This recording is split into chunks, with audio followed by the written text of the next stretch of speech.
আজকে আমরা দেখব কিভাবে প্রোডাক্ট ডিলিট করা যায়। এই জন্য প্রথমে আমরা আমাদের অ্যাডমিন প্যানেলে গিয়ে 3 ডটে ক্লিক করব, তারপর পণ্যসমূহে ক্লিক করব, এরপর সব পণ্য এখানে আসব। এখানে আমরা চাইলে একটা করে প্রোডাক্ট সিলেক্ট করেও ডিলিট করতে পারি। যেমন প্লাস চিহ্নটা আছে, এখানে ক্লিক করব। নিচের দিকে দেখতে পাবো অনেকগুলো অপশনে এসে একদম লাস্টের দিকে যে ডিলিট বাটন, আমি এখানে ক্লিক করব। এই যে এটা কিন্তু মুছে ফেলুন, এখানে ক্লিক করলে আপনার এটা পণ্যটা কিন্তু ডিলিট হয়ে যাবে একটা।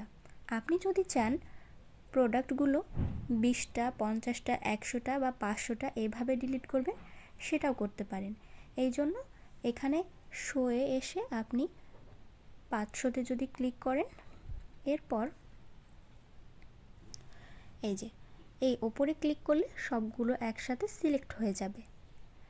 এখন বাল্ক অ্যাকশন, এখানে এসে ডিলিট সিলেকশন এই জায়গায় ক্লিক করলে, তারপর মুছে ফেলুন এখানে ক্লিক করলে আপনার সবগুলো পণ্য একবারে ডিলিট হয়ে যাবে।